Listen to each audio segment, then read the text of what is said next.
This is First Contact, Stories of the Call Center. Get ready to dial into the exciting world of call centers with First Contact, Stories of the Call Center podcast.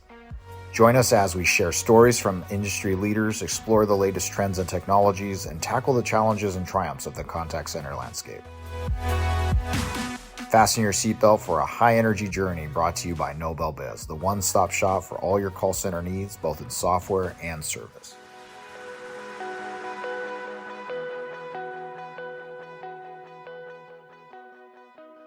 All right. Hey, everyone. Welcome to another episode of First Contact Stories of the Call Center. We're super excited to have Brad Cleveland here on the show. And look, for those of you who don't know Brad is really known globally as one of the foremost experts in customer strategy and management.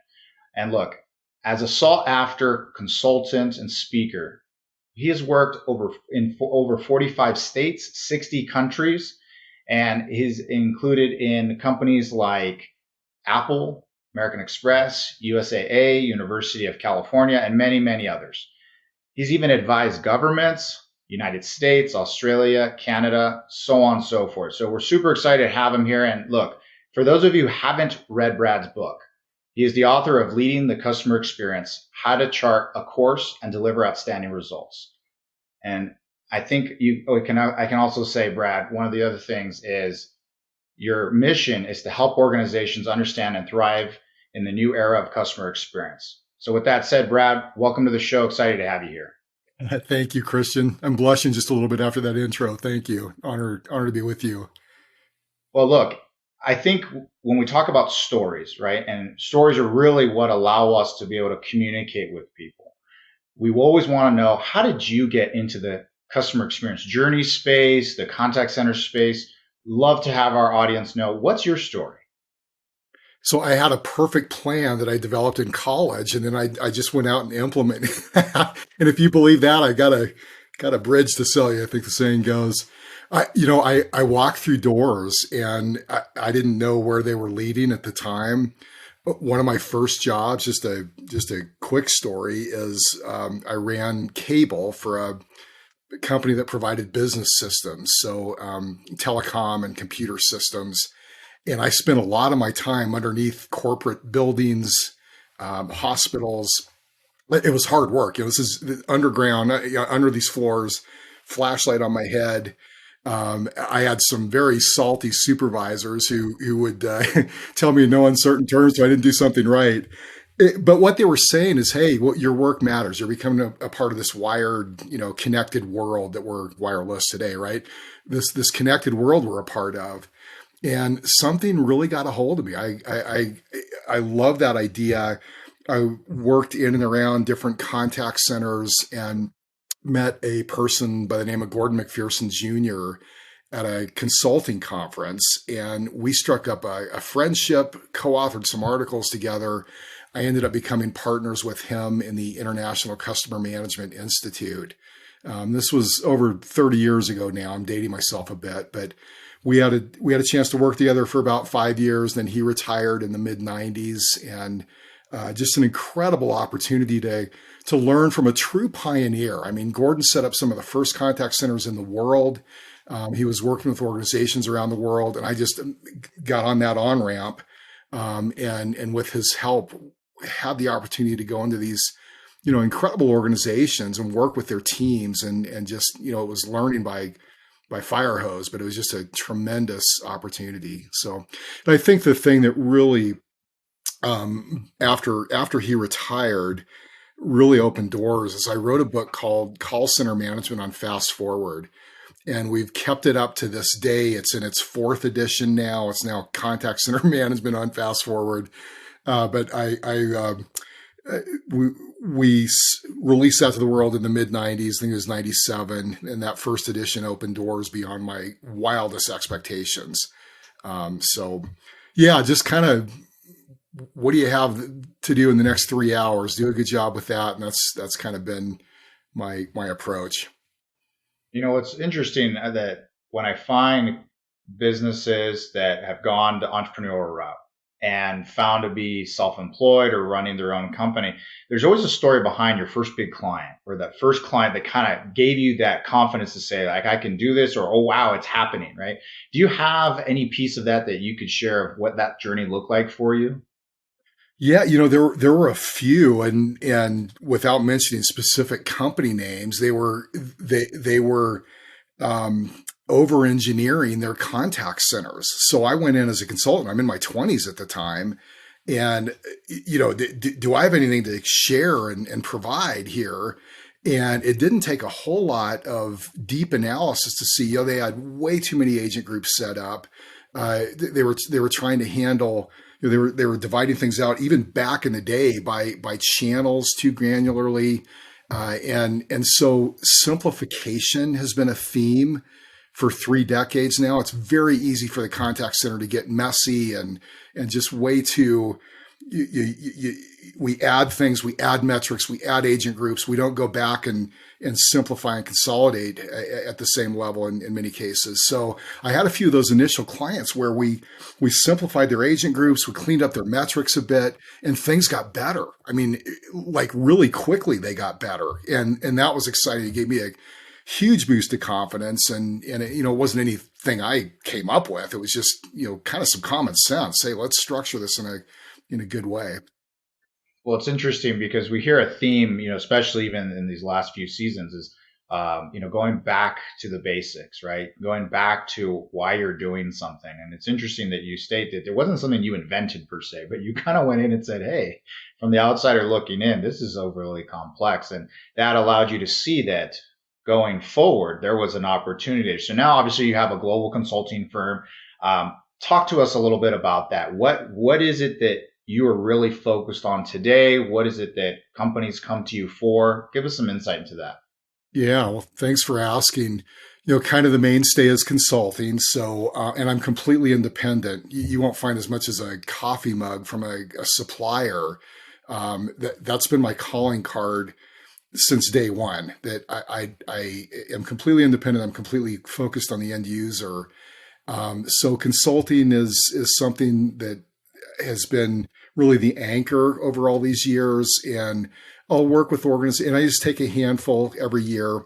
I'll work with organizations that really want to change. They want to do a great job. They want to do what they need to do to really reach their customers and serve them well, and to create a great environment for their employees. So that part's got to be a fit. But that's always been a lot of fun. And I've had a chance to work with small startups and some large national governments and multinational companies. And the underlying principles are the same. Regardless of the industry and regardless of the size, there's some things that play out differently, of course, but the underlying principles are the same. So consulting, do a lot of keynote speaking, seminars and workshops is a third area of focus. LinkedIn learning courses. That's been a lot of fun. So LinkedIn Learning reached out a handful of years ago and asked if I do a course on contact center management and then customer service leadership. And we've got, I think 14 courses, 12 or 14 courses out there now on different aspects of customer experience and customer service. A couple of them are contact center specific. So that's been a lot of fun, just a great organization. And I'm an advisor to ICMI, the organization that I had the privilege to lead a CEO for many years, and they've continued to roll out the red carpet. And it's just a great team they have, and it's been a lot of fun to continue to advise them. I'm honored to be asked to do so. Yeah, it's interesting how you've had different avenues to communicate with the world and audiences around, right? Some of it's in person, some of it's through LinkedIn specifically, others through seminars and otherwise. And so it almost, in your own way, you're finding how to make it easy for people to absorb and learn from you. And then vice versa, I'm sure you're learning a lot from all the people you work with. So, with that in mind, after all these years, has there been anything that's really stuck with you and guided you throughout your journey, even to it's true today? Yeah, that's a great question. And you're right. I learn every engagement I'm learning. It really is a two-way street. And it's fun to see new angles and see how things are applied in different kinds of environments. that's where the real challenge is, right? How do we apply this stuff? And seeing so many great leaders across this space and how they're navigating the challenges of the last few years. I think to the question, the one thing that's really stood out is the value opportunity in these services. And I always think of three levels of value, not to get too, left brain about all this, but there's efficiency, there's customer loyalty, and there's strategic value. Like, what are we learning as we engage with customers that can help us improve products and services and processes? And that's where the contact center can become a feed to a strategic source for customer experience. How are we improving services and products across the board based on what we're learning in the contact center? So that's been a theme for 3 decades. And the labels change and the emphasis can change over time, but that's been a constant. It's really neat that you broke it out that way, and the way that you structured it is saying, left brain. I think what's really great is conversation and that real human aspect, but also tangible outcomes, tangible takeaways, and being able to associate them to the so what, right? What do we do now? What's the outcome, and how do we achieve that? And so you had a great discussion. I think it was a TED Talk you were doing where you were talking about leveraging the always on environment. And you were talking about these 3 distinct things. And I'd love to kind of just dive in a little bit into that. Can you kind of just, for the audience, give us that high level piece of what you meant by how people and companies can leverage an always on environment?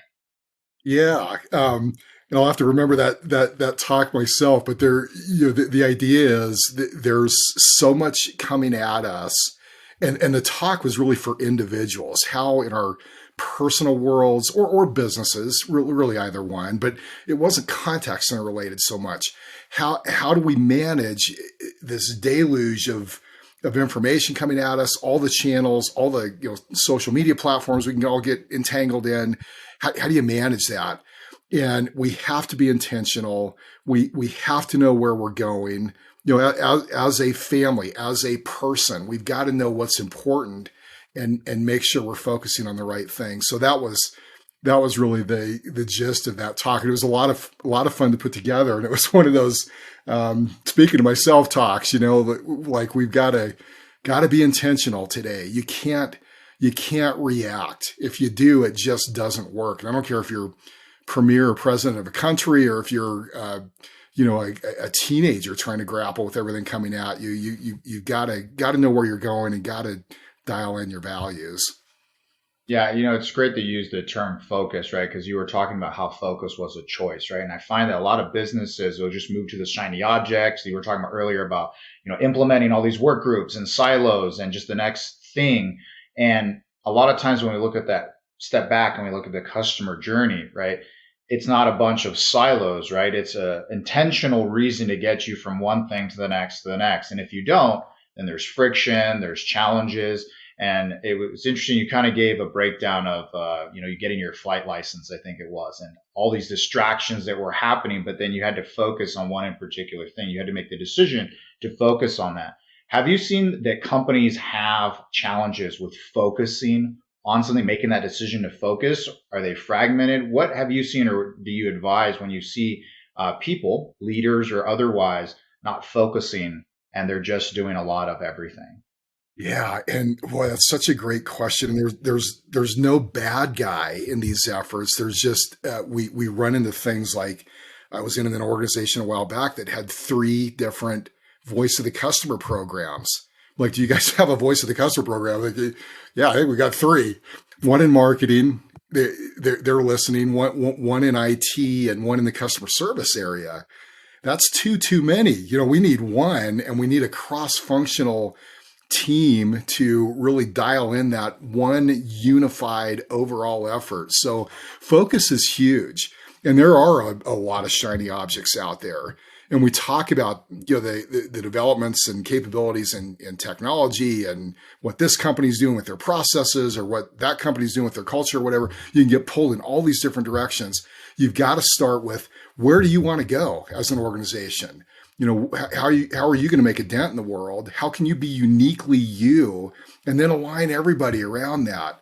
and everything you're doing. And it's easier to say than do, but it is a leadership responsibility. And when we do, when we really have that focus, it's so powerful. Running a contact center these days takes a great deal of courage and fortitude. Nobel Biz would like to salute the contact center community for not giving up and working hard to drive their businesses down the road to success.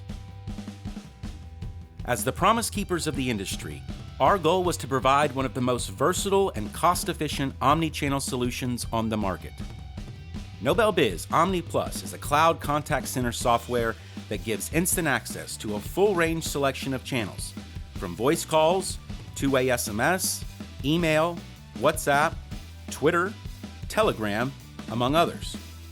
Our solution offers complete control over the externalities by switching from an on-premise technology to a cloud-based solution in just a matter of hours. Get integrated compliance support, advanced reporting, seamless agent and supervisor dashboards, and many more performance-enhancing capabilities, all in just one product. Nobel Biz Omni Plus, the future-proof solution for scaling contact center operations. Learn more about Nobel Biz Omni Plus at www.nobelbiz.com.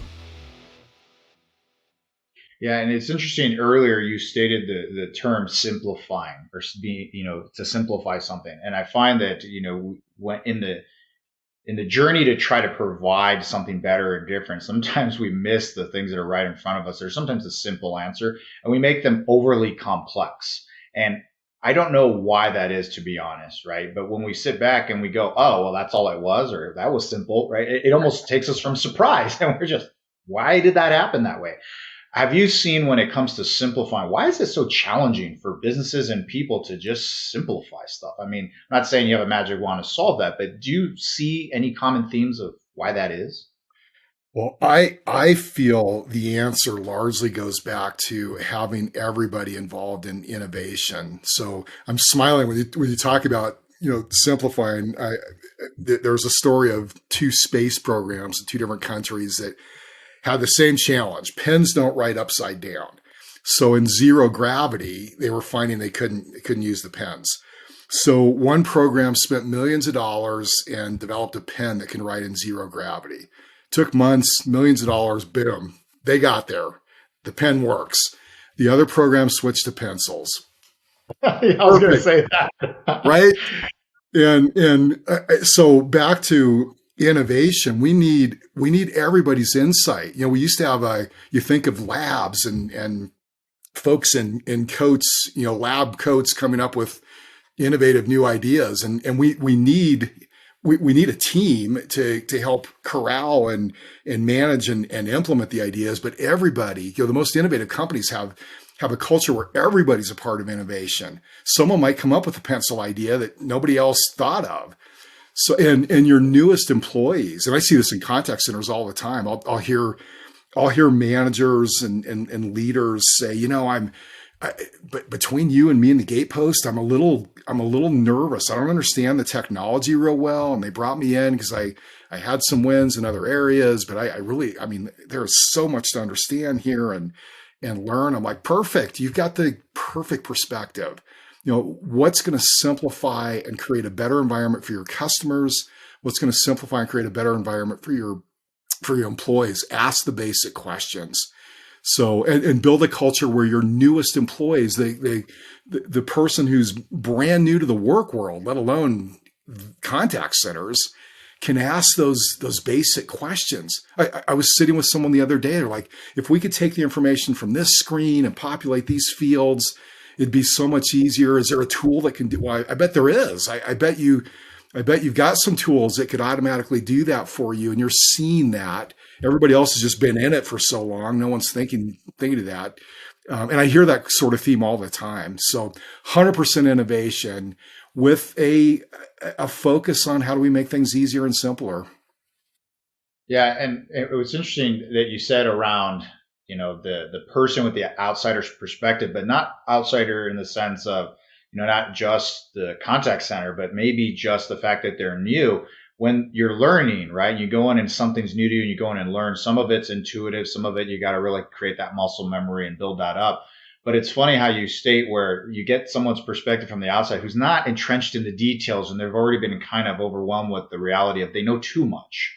And that's why it's hard to see to the other end how to make it easy. And someone will come in and they say, well, why don't you just do this, like the pencil thing, right? Right. And they just go, oh, well, I guess we can shift to that. And I think that's really important. And, change is never easy. And obviously, when we talk about the fast evolving adoption of technology, the customer experience changing because the customer's demanding something different, how they want to be met, where, and how. What are you seeing from the business, right? When you're doing the training, the videos, and you're talking to people in person and so on and so forth, what are you seeing as resonating with being able to say, okay, here's how the people you work with learn best over time? Meaning you started, I'm sure you had some form of teaching and educating. Did it work and you've always just kind of done that and it's been great? Or did you evolve over time and say, hey, I got to meet my customer differently because they're not getting it or they're not getting it as well as I'd like to? Any insight into the training and education aspect of it? Yeah, well, I probably bumbled along more than have been as intentional as I could, but I have tried to listen, and different organizations have said we need. Yeah, the book Leaving the Customer Experience covers 10 pillars of customer experience, and some organizations want a 4-hour, half day version of that.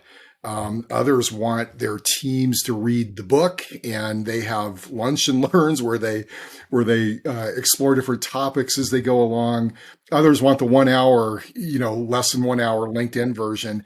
So I've kind of seen how they've used this. I have one organization, like American Express back in the day, that they did a 45 site workshop where we got everybody together, all the entire leadership team in their customer service area, and went through some principles of planning and customer access strategy and all that. That was right for them. They wanted everybody in one place at one time. For some of them, it was middle of the night. But they wanted that opportunity to have that common platform and everybody to hear the same thing. Most will have recordings or do that in a different sessions over time. It really depends on what's best for your team. What's your workload? How do they like to learn? I think multiple channels, just like we say with contact center channels for our customers, give them choices and how they can consume the information you want them to have. It's great that we got to that piece of knowing your customer because what you've done is over time, you've realized that there's not one size fits all. It's not just convenient for you, Brad. I'm going to go out and I'm just going to do one book and that's going to solve everyone's problem, right? Is you realized very quickly that there are going to be businesses that require something different for their needs. And you found several different approaches to how do you meet them where they need to be met and how they want to ingest that.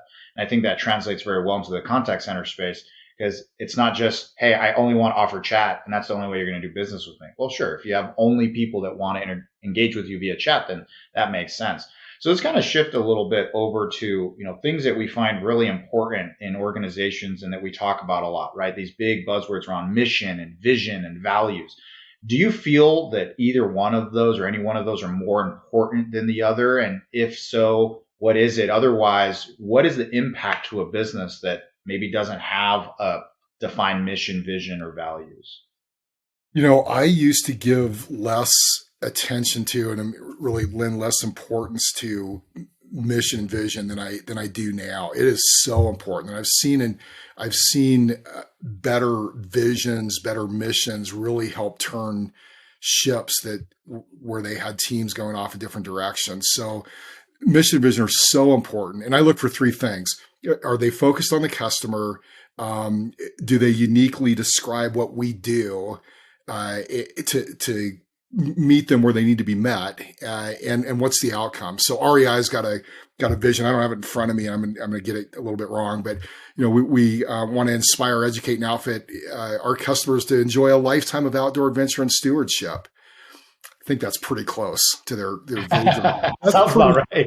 Yeah, that's pretty cool, right? I mean, I can be a new employee and I've got a pretty good idea that we inspire, educate, and outfit. Why? to enable our customers to enjoy a lifetime of outdoor adventure and stewardship. So that can align a lot of decisions and initiatives in the organization. Just one more to mention: Services Australia, the federal government in Australia. They used to have a mission around, we want to deliver world class services, something like that. No one understood it. No one knew what that meant. Their vision now is that we want to create a simplified experience so that our constituents, our customers, can get on with their lives. Love that. Make it simple and easy for them so they can get on with their lives. They have to engage with us. We're government, so we have to be there for some for some key services, but let's make it easy on them. And it's really helped focus everything from individual coaching sessions to larger technology initiatives like authentication efforts, where let's voice biometrics. A customer's voice print can get them right into the system and pull up information and route the contact if necessary.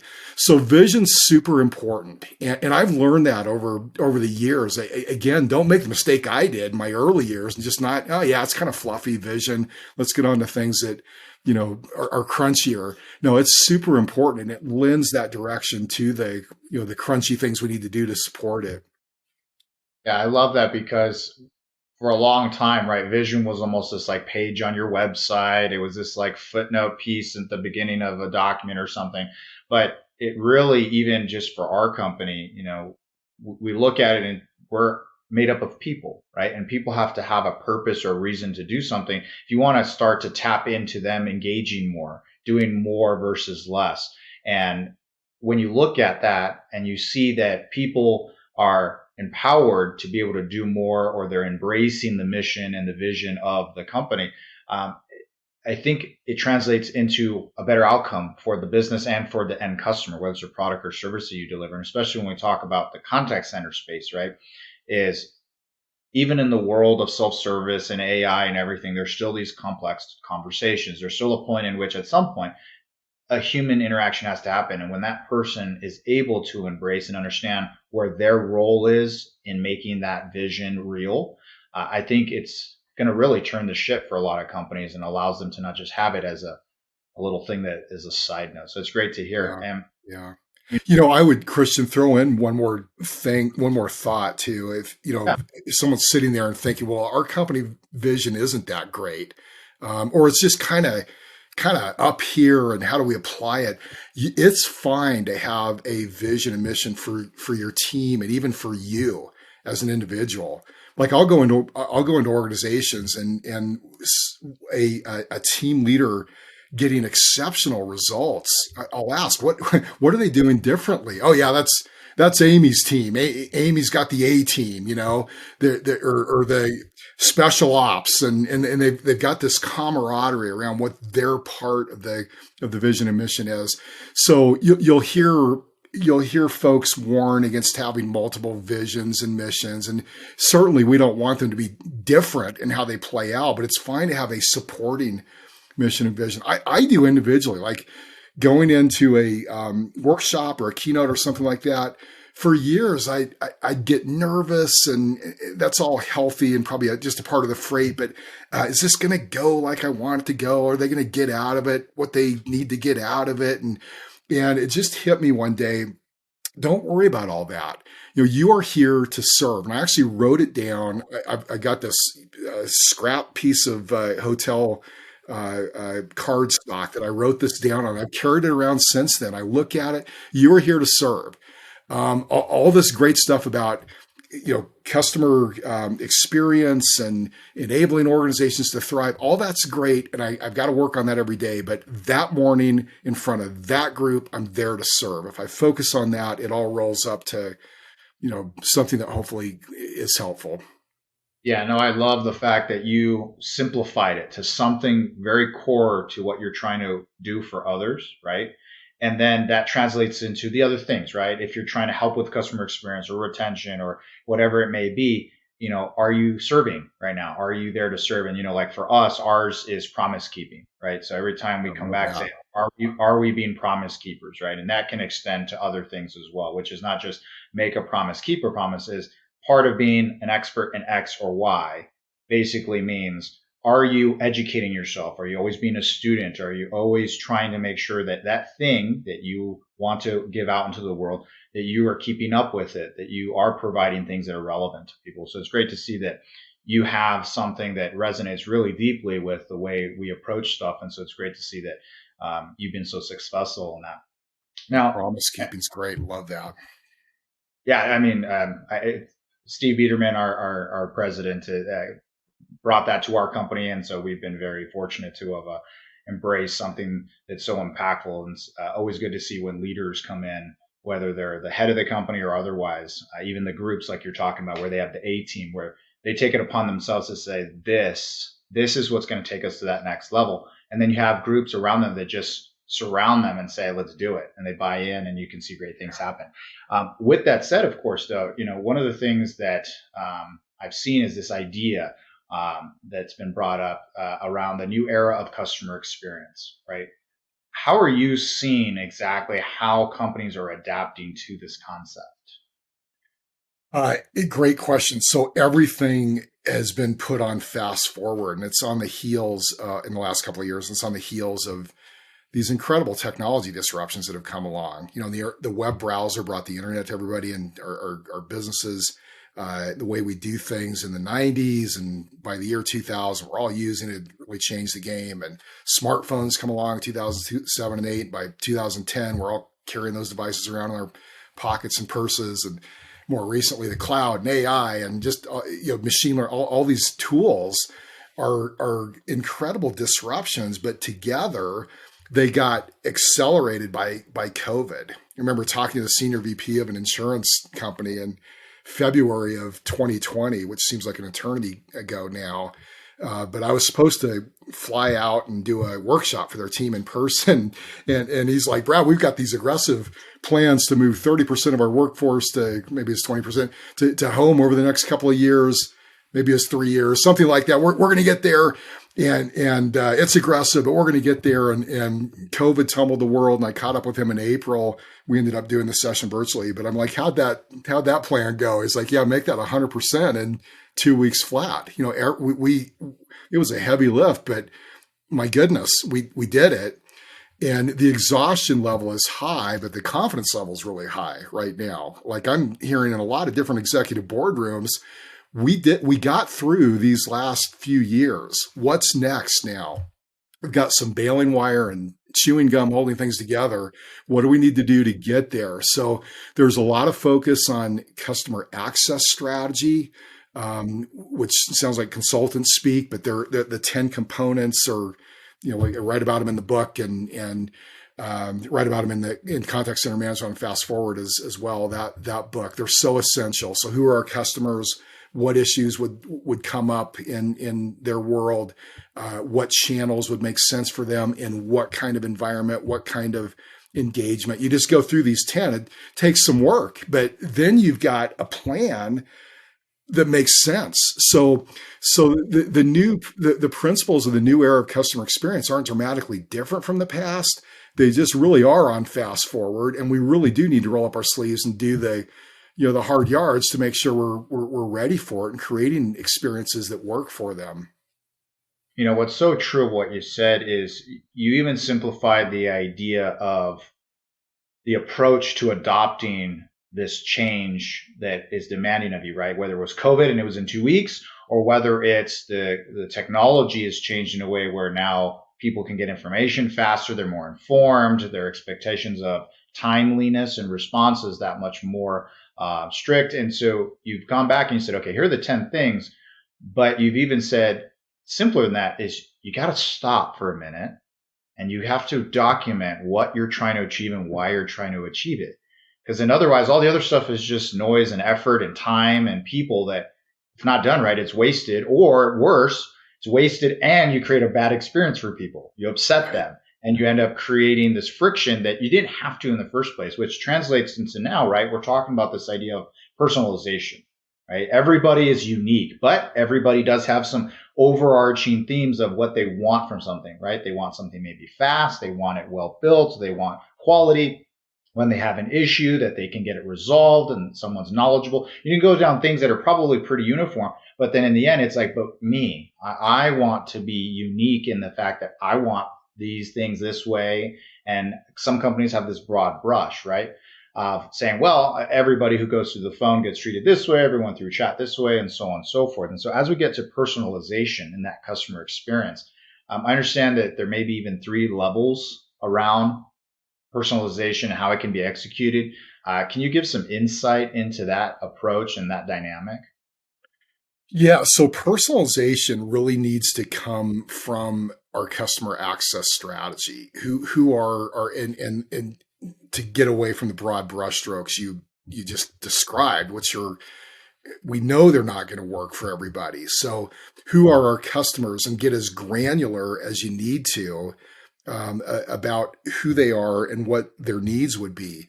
And then if you really focus on intake in a contact center, like authentication, identifying who that customer is, the sky's the limit.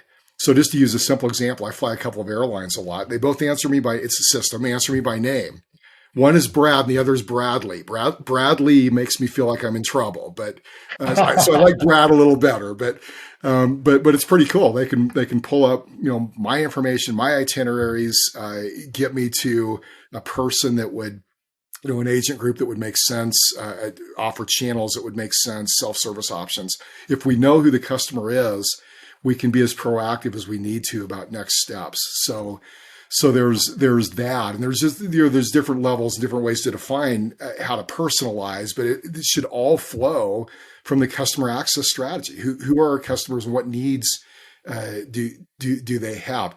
It's not in rocket science, to use the cliche. If we know if a customer were to walk in, you were to walk into my organization right now, hey, how's it going, Christian? That would lead us to something that makes sense. If a customer were to walk into your organization right now, and they need to file a claim, they need information on something that's broken, they're confused on a self-service option, they want to buy something, how would you treat them? That's customer access, and that lends itself to personalization and how we would listen to the voice of the customer and everything else that falls under that. A famous African proverb says that if you want to go fast, go alone, but if you want to go far, go together. At Nobel Biz, we have made it our mission to travel far and wide with our partners and clients. As a complete telecom services provider with over 20 years of experience in the industry, Nobel Biz offers the only voice carrier network designed with the sole purpose of serving call centers around the world. This contact center dedicated carrier network provides crystal clear voice traffic, up-to-date compliance tools, intelligent routing, and highly secure data protocols combined with 99.9% uptime and easy setup. Our goal for 2022 is to become the ultimate partner and provider for the contact center industry by placing service quality at the top of our priority list. To top it off, at Nobel Biz, we have the most competitive cost per minute model in the industry. Need proof? Reach out to us and learn more about the Nobel Biz Voice Carrier Network at www.nobelbiz.com. I love the fact that you said Brad versus Bradley, and you're like, Bradley, I feel like I got in trouble. Brad feels like I know the person, and so on and so forth. And I'm starting to see certain brands that I interact with. When you complete your profile, there's a preferred name section, right? And for them to actually translate the preferred name, assuming it gets filled out, right, in the right way, I think can accomplish a lot of what you're talking about, is that you create that more familiar interaction, and it diffuses it a little bit where it's like, hey, I'm a friend, I'm here to help. Let's see what we can do together. Let's engage. Versus, if it's overly formal, and I'm not saying there's times when you shouldn't be formal, but if you know your customer, that kind of leads to that other pieces. What does it mean to know your customer, right? Companies will say, well, knowing my customer knows I know this, their age, their name, their address, I know these very transactional things. But then you take it a step further and say, knowing my customer may be how often they buy, what they buy, whether they return things, how do they engage with me? Do they engage in happy things via social media and upset things via a phone call. What is it that they do and what does that journey look like? And being able to do it from cradle to grave, or obviously, hopefully not grave if they're, reoccurring revenue or some other lifetime value attribute you want to get to someone that wants to keep buying from you. Being able to go in there and see what it is that the changes you've made, if it actually impacts that journey for them, and if you really are making it personal. So asking your customers, probably pretty darn important. It sounds like you've done a lot about that.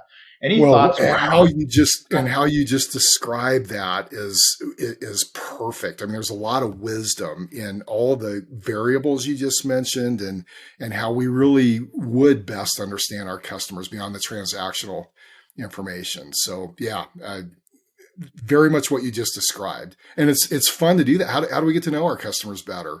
This is a fun part of customer service, because it really does lend it prepare us to serve them where they need to be served, and to connect as we can. Well, I think then that becomes really the basis of the old thought of a contact center is really a cost center. It's just a cost of doing business. But then when you can leverage everything you've just stated that you put in your books and you educate people on, then you can stop looking at it as a cost center and start looking at it as, any other thing that improves revenue, increases customer satisfaction, everything from lifetime value and so on and so forth. Because then in the end, when you look at it from that perspective, it is fun. It is fun. It's not just this checkbox. It's like, yep, I've filled out the thing and I know my customer. It's like, no, you don't. Yeah. Because then you wouldn't have all the things that maybe people say are improvements or complaints, unfortunately, if you have, issues with that. One of the things that I wanted to talk about is, the idea of closed loop feedback, right? And I know we've, in the past and other conversations elsewhere, we've talked about how, educating people and having information about why people engage with you, give you information, or even complete surveys is going to help with, let's say, getting improved responses and response rates and things of that nature. What are your thoughts on that concept, that idea, but also just the idea of getting improvements in that closed loop feedback? Yeah, interesting you ask. I was just having a conversation the other day with one of the producers at LinkedIn, and we're looking at the course. We've got a course out there, managing customer feedback, and it's this process and approach, and how is it changing? And we did a review of the course. Has been out there for a while, and it's not. The principles aren't. We need to cast a wide net of listening. Surveys is one important aspect of listening, but certainly not the only. And customers are so over surveyed. We've got to use the full breadth of options we've got to listen. So operational data, certainly hearing from our employees. You can traditional things like focus groups, social media, product and service reviews, what employees are saying about us. All of that really creates a powerful set of really it's input and a set of data that we can bring to life and make it meaningful if we tag it and use it. So, and closed loop is an important part of that, not just for customers, but employees who are offering innovation ideas, and they're giving their feedback. So anywhere we can circle back and not only act on what we're getting, but show that we're using that information is a very powerful part of that whole process. Oh, that's huge. Don't you hate it when you get surveys and it feels like they never even listen to one thing you said? And like, I'm going to fill out the next one after feeling that what's way, the right? point? Yeah, and I think you're right. Surveys are overused, but I think a lot of times people don't really know what they're used for, what the outcome is, that anything was ever done as a byproduct of it. And I think that's where it becomes a challenge, is people's time, which is a finite resource. They're not going to spend it on something if they don't know what's in it for them, why they're going to do it.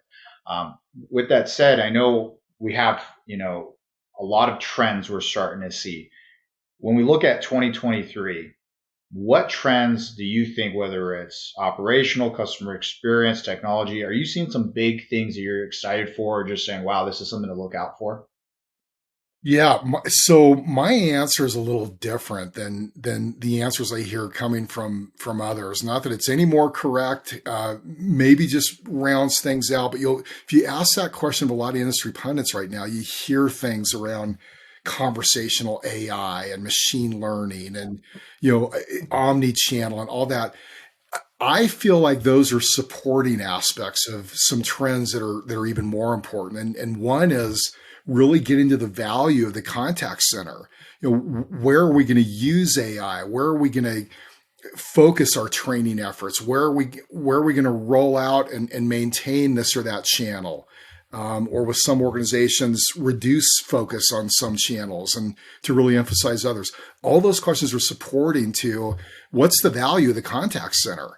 And so that's a trend I'm seeing, like just in these discussions in boardrooms and workshops, like, hey, hold the phones for a moment and let's talk about why we're doing all this. And that's a trend that's, to me, very exciting, because that's going to set the right tone and give the right guidance. Back to that discussion on vision and values, it's going to help set the right direction for everything. So that's a trend I'm seeing. A supporting trend is work around the customer access strategy. Who are our customers?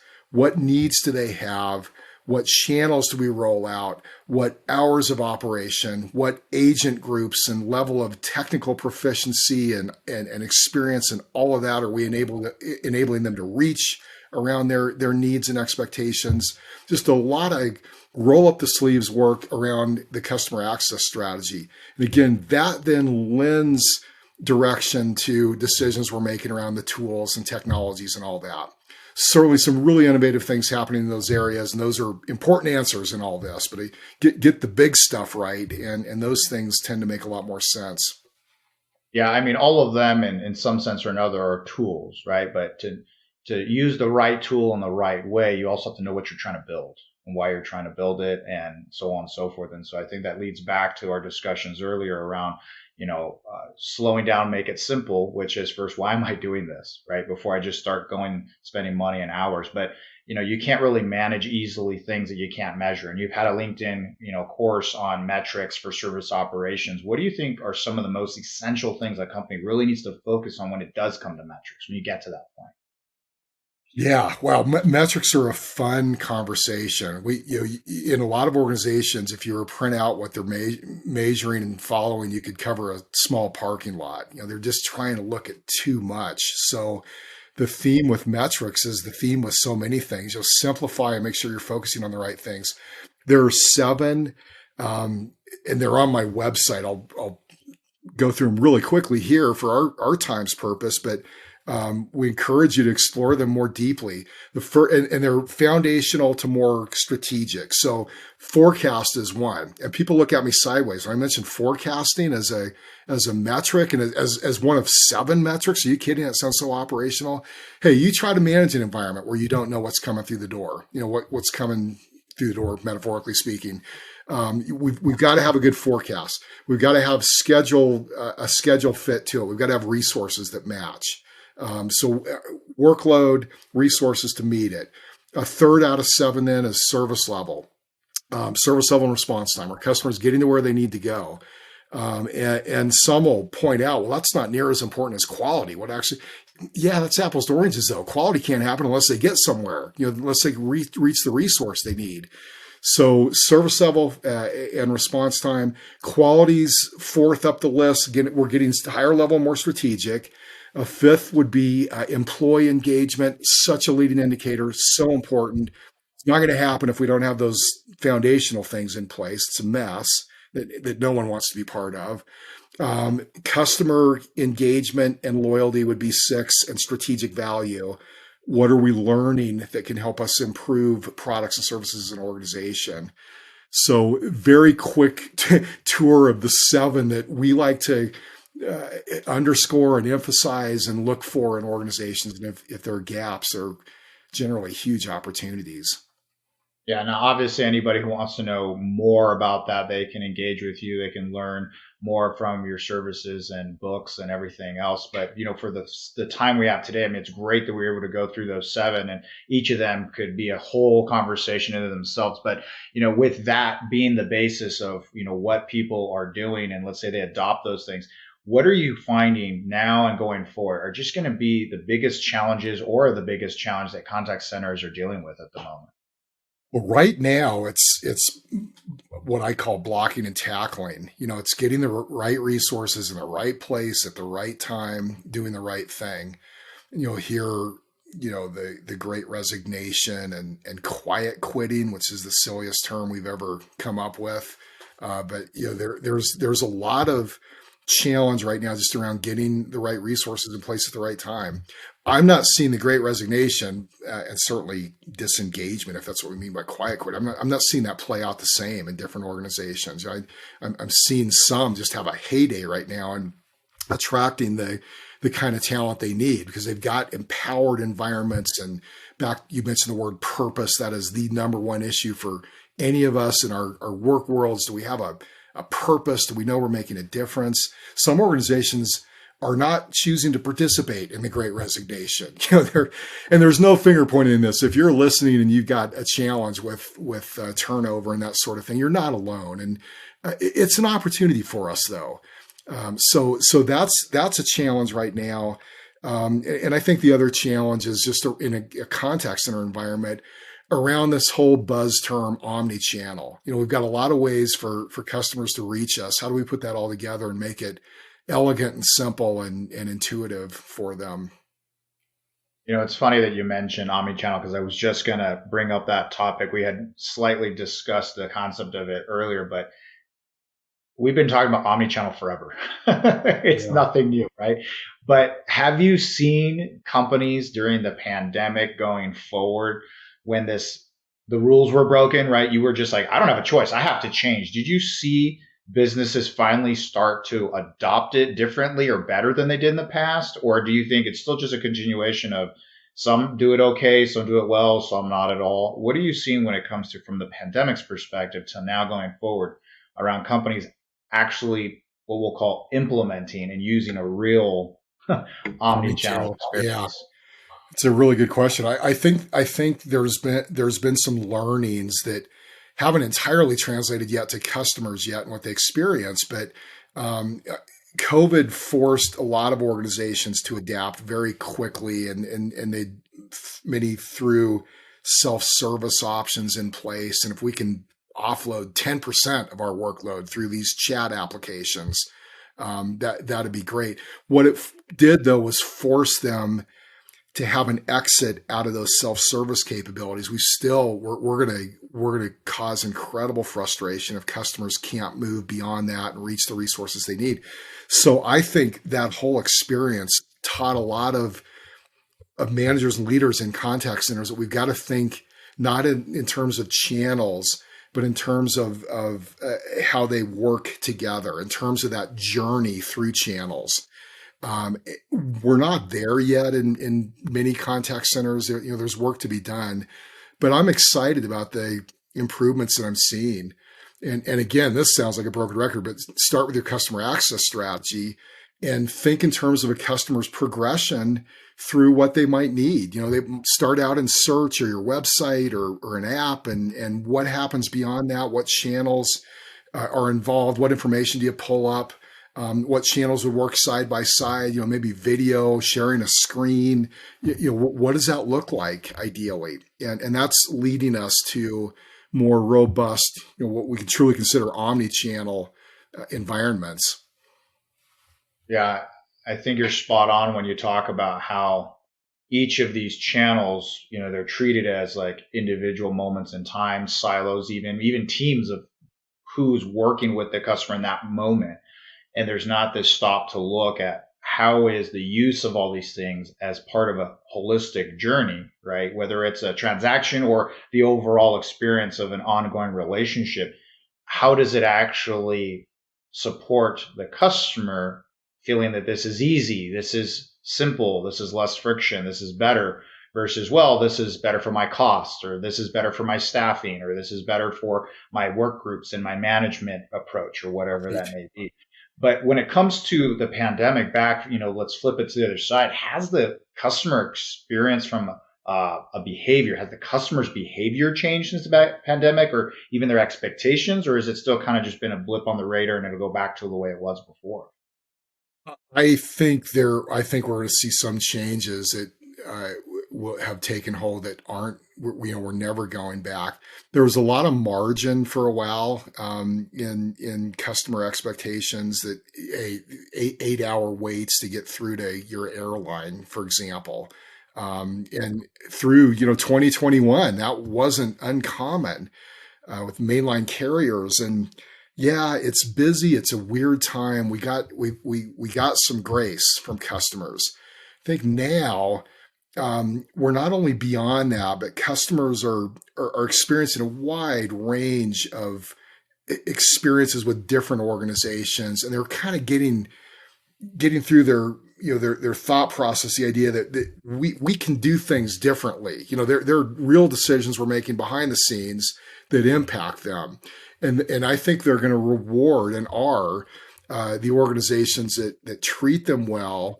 We're beyond the last few years. We need to move on.